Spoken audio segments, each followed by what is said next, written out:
two prominent philosophers, Dr. Craig, that you've interacted with, they've interacted with your work as well, are Michael Ruse and Gary Gutting. Talk about these two philosophers. I know that you've debated Michael Ruse and referred to him quite Michael Ruse is a real character, philosopher of biology, ardently committed to evolutionary theory, neo-Darwinian evolution, but very appreciative of Christian philosophers and very open-minded about it. He's always a pleasure to dialogue with. I had a debate with him years ago in Canada that went very well, and then more recently participated in an intelligent design conference with him in Atlanta. And so we know each other and get on well. When we were at the Atlanta conference, we actually went out to dinner afterwards as a group, and he and I were seated across from each other, and we had a really interesting conversation on a personal level. He asked me, to my surprise, if I had achieved in life what I had hoped to achieve. And I didn't know quite how to answer that question. I said, well, I feel like things are going well. I'm doing all I can. I said, what about yourself? And he said, well, when I was a young philosopher, he said, I thought I could make a choice to either do really top quality work and throw myself into it, or to just sort of coast along. And he said, I thought of that line by Marlon Brando in On the Waterfront, I could have been a contender. And he said, I don't want to come to the end of my life and say with regret, I could have been a contender. So Ruse is driven by this vision to really try to be all that he can be as a philosopher and be a contender. The reason that we're talking about these two philosophers is that Gary Gutting and Michael Ruse have a conversation in the New York Times. And Gutting actually interviews Michael Ruse, does evolution explain religious beliefs? Now, I want to say straight away that that question, that is the title, is really a very minor part of this article. It is not about whether or not religious beliefs have an evolutionary explanation. That comes near the end, but there's a lot more in this very interesting and wide-ranging interview. Dr. Gutting is at Notre Dame. Yes. Okay. Let's begin this interview then. Dr. Gutting says, what do you think of the claim that scientific accounts provide all the explanations needed to understand the existence and nature of the world, so that there's no need to posit God as the ultimate explanation? Dr. Ruse says, well, let me start at a more general level by saying that I don't think science as such can explain everything. Therefore, assuming that the existence and nature of the world can be fully understood, I'm not sure it can, this is going to require something more than science. As far as I'm concerned, if you want God to have a crack at the job, go right ahead. Right. Yeah. So this shows his openness, I think, to theistic explanations, but also that he doesn't have the narrow blinders of scientism on. He recognizes that there are other sources of knowledge than simply what is delivered to us by the physical sciences. Asked to elaborate, he says, in my view, none of our knowledge, including science, just tells it like it is. Knowledge, even the best scientific knowledge, interprets experience through human cultural understanding and experience, and above all, just as it is for poets and preachers, metaphor is the key to the whole enterprise. As I developed my own career path as a historian and philosopher of evolutionary biology, this insight grew and grew. Everything was metaphorical. Struggle for existence, natural selection, division of labor, genetic code, arms, races, and more. Yes, isn't that fascinating that he sees metaphor as lying at the very heart of science? And this is so contrary to what scientistic types believe, that science gives us the literal truth about the way the world is. And what Ruse is saying is that science is permeated by metaphors that aren't to be interpreted in a literal way. And he gives some interesting examples here from his own field. Things like the struggle for existence. That's clearly a metaphor. There aren't things in the world that are struggling for existence that is going on, or natural selection. Nature isn't selecting things. That's an agent-related process where you make a choice or a selection or division of labor, genetic code, arms races between competing species and so forth.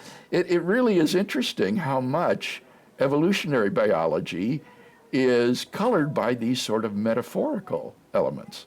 We would be reticent to mention that if we were to neglect to mention that Gutting is a theist and Michael Ruse is an atheist. I don't think he is. Although Gutting teaches at Notre Dame, I don't think that he's a theist. Okay.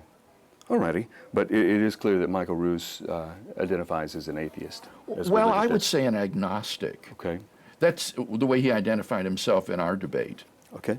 Now, this is interesting as well to me because in my current work on God and abstract objects, the standard argument for Platonism today, that is to say, the view that things like mathematical objects, numbers, functions, and so forth actually exist, is that they appear in our best physical theories of the world. And since those theories are literally true, there must actually be things like numbers and functions and so on and so forth. And one of the responses to this argument is called figuralism, championed by Stephen Yablo, a prominent philosopher. And Yablo makes precisely this point, that it's impossible to separate the literal from the metaphorical in our scientific theories. And that therefore the appearance of things like mathematical entities in scientific theories doesn't imply that they literally exist. These could be part of the figurative speech of science. So it's very similar to the point that Ruse is making here about metaphor. Ruse continues, since the scientific revolution, one metaphor, above all, the root metaphor, has dictated the nature and progress of science. This is the metaphor of the world as a machine, the mechanical metaphor. What questions are ruled out by this metaphor? One is about ultimate origins. Yeah, he says that using this mechanical machine metaphor, you're not going to be able to answer the fundamental questions. And he mentions here Martin Heidegger's fundamental question of metaphysics: why is there something rather than nothing? So Ruse recognizes that there are these sort of ultimate questions that can't be addressed when you're requiring mechanical sorts of explanations of everything. This is so disturbing. There's so many people who listen to this because, Bill, they really cling to science, to a scientism. They really think that science is the only way to knowledge, or the most reliable way to knowledge. They imbue science with things that it does not have as a practice and as a methodology. Dr. Ruse himself is saying this right here, and we've done podcasts on it. So I really hope that people will get it. It's not in any way a denigration of science. It's just putting science in its proper context, where it belongs, what it can and can't do. Right, it's recognizing its limits, and within those limits, it's fantastic. It's a wonderful tool for understanding how the physical world operates, but as Ruse says, it won't be able to answer ultimate questions. Yeah, he says, I think it's a genuine question, why is there something rather than nothing, but not one answerable by modern science, quote, unquote, there. So Gutting asks, so you think that we need religion to answer the ultimate question of the world's origin? He says, if the person of faith wants to say that God created the world, I don't think you can deny this on scientific grounds. But you can go after the theist on other grounds. I would raise philosophical objections, for example, about the notion of a necessary being. Okay, so that's, I think, very appropriate, and I appreciate this. He's saying that you can't go after the theistic hypothesis on scientific grounds. It's compatible with what science delivers to us about the world. You're going to need to raise philosophical objections. And he mentions one here, and he brings this up elsewhere in the interview, but he never explains what his misgivings are about the notion of a metaphysically necessary being. In fact, he'll point out later that Platonists say that abstract objects like numbers are metaphysically necessary in their existence. But he expresses here a philosophical misgiving about theism, namely the very concept of metaphysically necessary being. I would simply wonder what his misgivings are, since he doesn't explain them, and note that the vast majority of philosophers don't share such misgivings. And he gets more specific, Bill. He says, I would also fault Christian theology. I don't think you can mesh the ancient Greek philosophers' notion of a God outside time and space with the Jewish notion of a God as a person. Right. Now, I've dialogued with him about this before because this is my area of expertise, namely the relationship of God and time. And he's assuming here that Christian theology is committed to the idea of a God outside time and space. And I think that's simply not true. That's one possibility. But there are many Christian theists who would hold that God is everlasting throughout all time. As the psalmist says, from everlasting to everlasting, thou art God. And so it's a philosophical question that is an in-house argument among theists as to how to understand God's relationship to time. So if Ruse is convinced that God as a person requires that God be temporal, there are a good many Christian philosophers who would be quite accommodating to that. Examples would be Nicholas Wolterstorff or Alan Paget, who would say that God is in time and is in infinite time, beginningless and endless time. On the other hand, I myself don't see any incompatibility between the notion of a God who transcends time and space and the idea of God as a personal being. And I've addressed this in my published work. For example, in the book Time and Eternity, there's a whole chapter devoted to arguments against divine timelessness, and one of these would be the idea that a timeless being cannot be personal. And in that chapter, I look at the typical arguments against the compatibility of timelessness and personhood, and I think they're all wanting. They either are predicated upon thinking that there are properties essential to personhood that really aren't, or else that a being which is timeless can't possess some of these properties. And again, I think you can show that that's false. So although Ruse lays this out as one of his misgivings about Christian theology, I think it's both irrelevant and false. It's irrelevant because it's open to Christian theologians to say that God is in time, but it's false because I don't think there is any incompatibility between timelessness and personhood. Dr. Gutting then asked him about Dawkins' notion that God would require at least as much explanation as the world in which God created. If there's complexity, well then what about the complexity of God? Right, that's what Dawkins calls the central argument. Those are his words of the book, The God Delusion. And that is that if you say God designed the universe, then that raises the question, who designed the designer? Because God is just as complex an entity as the physical universe, and so would also require an explanation. I know that you've interacted on that. We've done podcasts on it. But Michael Ruse says, like every first-year undergraduate in philosophy, Dawkins thinks he can put the rest the causal argument for God's existence. If God caused the world, then what caused God? Of course, the great philosophers, Anselm and Aquinas particularly, are way ahead of him here. They know that the only way to stop the regression is by making God something that needs no cause. He must be a necessary being. This means that God is not part of the regular causal chain, but in some sense orthogonal to it. He is what keeps the whole business going, past, present, and future, and it is the explanation of why there is something rather than nothing. Right. Now, so the first response to Dawkins is to say that the argument is simply misconceived. It's like the undergraduate student who thinks he can easily refute theism. If God is a metaphysically necessary being, then there is no cause of God. Aristotle's concept of God was of a first, uncaused cause.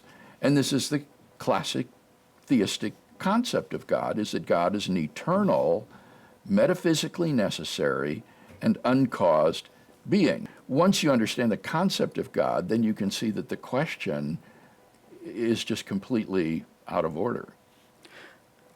Ruse goes on to say, and also God is totally simple.